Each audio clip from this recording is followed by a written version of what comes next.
This morning, we are joined by Hollie Phillips from Appalachian Regional Healthcare. The organization's Back to School Drive starts today. You can scan a QR code on the screen for info. You see it right there. Pick up your phone, go to the camera. The camera's going to see it, and then it'll tell you what to do from there. That's how you get to that. Right, exactly. And Hollie, ARH spearheaded flood relief efforts, and many ARH employees were impacted as well from the disaster. Talk to us a little bit about that and what ARH is doing right now to help out. So when we realized the magnitude of the floods that hit our region last year, we knew that we needed to step up and do whatever we could to help not only our employees, but everyone throughout the communities that we serve in Eastern Kentucky. So we started that very first day, I'll never forget it, asking for food and water and those basic supplies, and taking trucks of supplies to Eastern Kentucky as soon as we could mobilize things. And as the days evolved, the needs evolved, and here we are a year later, and the needs continue to evolve, but we're still trying to help. That need is still there. You're talking about an area that traditionally is a poorer part of the country anyway, and they have a hard time getting by.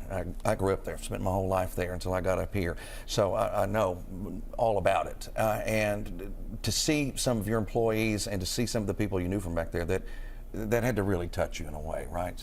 Oh, it did. I mean, my heart has been touched in so many ways. I'll never forget those early hours. We had over 100 of our employees that were missing.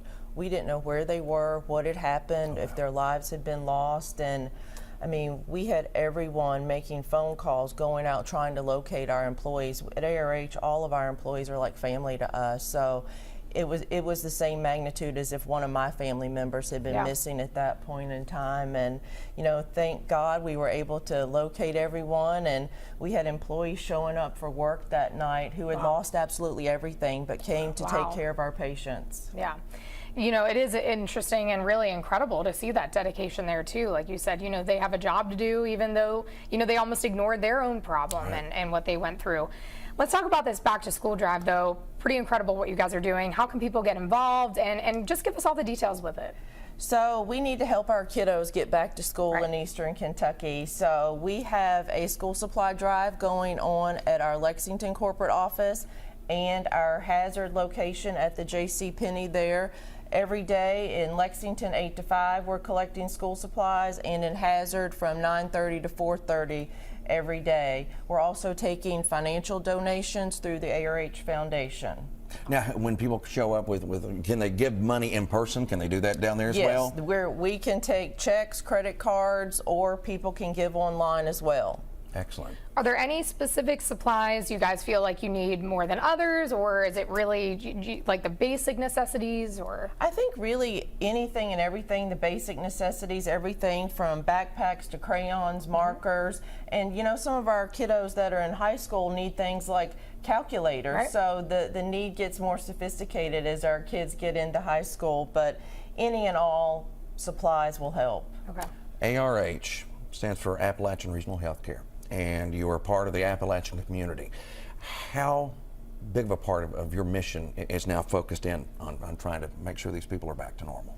Oh, it is a huge part of our mission. Our mission at ARH is to improve the health and well-being of all the communities we serve. So, I mean, it's the core of what we do each and every day, whether that's, taking care of a patient in one of our hospitals or one of our clinics, or partnering with an effort in our communities. That's just who we are as a provider in the region.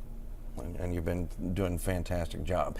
Can you tell me about your experience when you first started seeing some of the just the mud, just the nastiness right after? Devastation. What was that like for you? I will never forget some of the things that I saw. I went out early on in many of the flood areas, and I mean, it was something I would envision that you'd see in a third world country. I mean, just areas completely washed away and devastated. I had never seen anything like that in my life, and I've seen tornado damage that's happened in one of our ARH communities, but it didn't compare to what I saw last year when the floods hit. That was incredible. And again, we appreciate you for everything you all have been doing to try to get things back to normal out there. And we continue to try to help, right? Yeah, we want to get as many people out to these donations as well, these school supply donations. So here's how you can help. We're going to put it up on the screen. The ARH, corporate office at 2260 Executive Drive in Lexington will take donations again today through Friday. The hours are 8 to 5. If you donate on Thursday, you will be treated to food and drinks from food trucks. Health screenings will also be available from 11 to 1. In Eastern Kentucky, the ARH Disaster Center and Hazards former J.C. Penney building will take donations. The address is 278 Black Gold Boulevard. The hours are 9:30 to 4:30 through Friday. Several Lexington area businesses will also serve as collection sites. You can learn more at arh.org/floods. So you can go over there and get all that information and trying to make a difference in somebody's life, because as we said, it's still not back to where it was, and it's going to take more time. So they desperately need it. We appreciate the mission of ARH. Yeah, thank you so much for coming in too. Thank you.